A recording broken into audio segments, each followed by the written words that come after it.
Obako and a Yakubu. Oh, yes. No, say hello. My friend initially in the beginning, my Yano, into a tree and our friend back. Yes. And I make a chance the intimate friend and say, we get me friend. Na problem na abano. The panicho won't castle. Na ye Christopher. Na ye Juma Bako. Ahinian and Papa. Ahaye Isaac Nana Obri Yabwa Enterprise. Yedi Kunda Papa Juana Yadele. So Kunda Papa Black Isaac Nana Obri Yabwa Enterprise. Yawa Kunda Bia, Waha Kunda Bia Upibia. Egypt Ekunda, Germany Ekunda, Italy Ekunda, Ekunda Bia, the Bia say Ekunda Papa no Ona Isaac Nana Obri Yabwa or deal with Osha Kunda Misimu. Now Angasa Osha Kunda way Egypt and China did Egypt Akunda. If you piano class, the pianity, a papa. Every Egypt, I had where you demand to 4 war, a could be a power assassination. Now, no be a one a bit more. China could pet and a unity. But a could be a country be a kunga. Open. Yeah, there was a blank challenge. Now, baby say a kunga open, saying to me, a young mawa. Blazik Nana Obri Yabwa Enterprise. I want become free pipe. Jansen Hona, Usani, first round, second round. Isaac Nana Obri Yabwa Furniture Enterprise ewo se o person ni Nana Obri Yabwa dinkita ho bia fresh 0558 78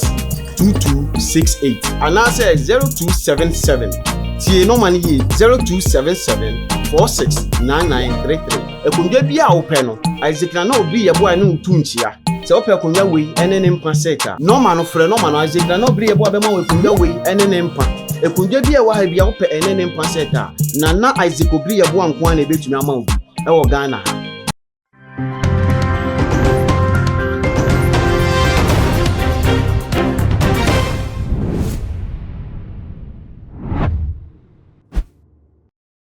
Akabashunko enkoma wa woshe misabre ewutumagin HSO Ghana wahala jumedi ena ebre asunse musonfo munuaba ekes kapamede eba ebesomo na odofo said your mom no evangelist mama part ye mobeka ya wadinani esi ye obi eso se wono de ese nipa no wo kana asem ase wonka emma na koma ento ne yemu a wonyai ye kan ye hwe said one ye papa Reverend Kokubofo esi esore ye na chese womo etuma ne mom ho no womo edi na enne womakoya yonkofo na ebra na wone tamone Reverend Obofo ekun na chese one Reverend Izikusu bempanso so no na chese womo ekapa na nso enne ye hwe said ye chese wode ye papa Reverend Izikusu bempa enso esi wo ehoro no a wabeye video krampo ekasem se ye woman ntimi arrest ye papa Reverend Izikusu bempa Angeline 15 years awono wode ne Bible ebeto for na chese wotimi hunu so when you saw one symbol mu and as one symbol bedru na apno eso na wono enye na kuma mu se wo jemu pa dia ene wo boa ebeye din se wo bejemu ede amanenso so se de wone eye Joyce blessing eso ensemu eba ye na je so wo release eye first video ede beto abontem e ka so wo other videos wo be releasing ede egunyuntu ni nani mu ate na je se Ghana fododo na epa ho echew e ka na je se ohune san de wo mo eye no krampo na fe no ma say eye asem nanka yenim senka enum krampo no ebema na ye eye mo na so me ne wo kase sen ne ye kase obia ewo ne ferefo ene obia nso so ewo de wotu ne fo wo ye de wotie na ye kaya ma bebe ka asem eye nipa ba ko bi ene odi nani ato no enu nti na Joyce blessing ensem no wo betwa eye eso na ena da chese ye Piesie Esther eko pie mo ewo Kingdom FM na chese ye Afrobeat na won wo mo etwetwe eye enkomo eno wodi nsem bi etu eye edwa efa fra wo evangelist mama part ne ensema eko eye esonodofo yekotie na no asem emfa emba yeba yebeto aso Obako and a Yakubu. Oh, yes. No, say hello. My friend initially in the beginning, my Yano, into a tree and our friend back. Yes. And I make a chance the intimate friend and say, we get me friend. Na problem na abano. The panicho won't castle. Na ye Christopher. Na ye Juma Bako. Ahinian and Papa. I was a he may be a papa mono. Enina. Until ye Juma Bako, apple years to be. And in the panicho, Miss Lenoir. For the sake of the kingdom of God, the Edrubian, the pacho, or my Siwani castle. What you know, they conform to the first than the about what kind, you know.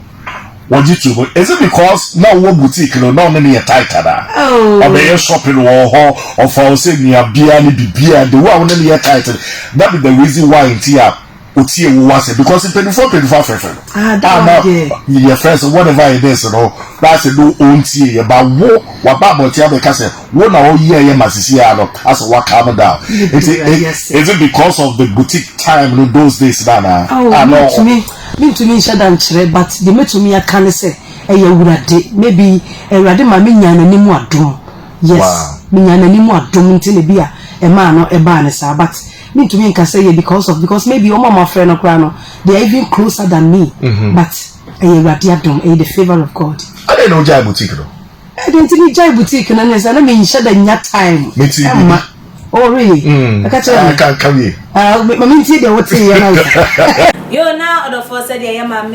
Piesie Esther what didn't sell no to John just say what friend yeah mama evangelist mama part now when you know later on and I mama everything in the corner just one no ekasa yeah I will catch and say dear drobia no one more and share I just say one more and can emanu insist and say yeah hinye baako and a woman enina etwe akra no ede ekọ na say hinye baako ina say mu ebe papai na entokwa ebe sori ewo eye emu ede a ene na edom na ye twe wo mo de kosa hinye nu den ena ye expect say wo mo so no wo mo ebe ye nti sa ensem no am wone ye maame eka ye no ena ye maame agitum me wana eye mama part so aba abe admit say ampam eye ne yonku bi anase wo bi ene ne no akasa wo ba bi ene ne na akasa ama wa ye wo ja eye enyomanum enyina na se de eye nuaba ma no ebusa no na je say eye because of say na wone nnum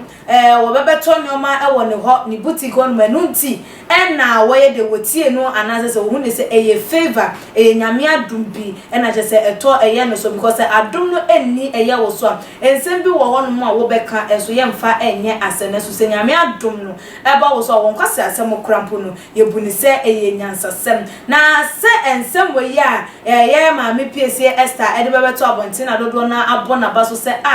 wa ya de wa kire wo do because any will be and a besa and to 4 year gospel musicians will be I just say each man for himself, God for us all will be a year there but say Piesie Esther 80 me a far at the tone husum say okay mami minimum meneno aye the evidence I was open a year a juma business ye didn't I was open I say and net wo ye bibi di tia eye chese nipa na say wo ye bibi di tia wo bi ase bi ye ne no a into the same fraternity ye nyina ye to nwum ne maami wo so wo banyame mu a wo so wo twa akra dia manyame na ye so nwum a ye to dia manyame e dia ene hu be yan se mehwe na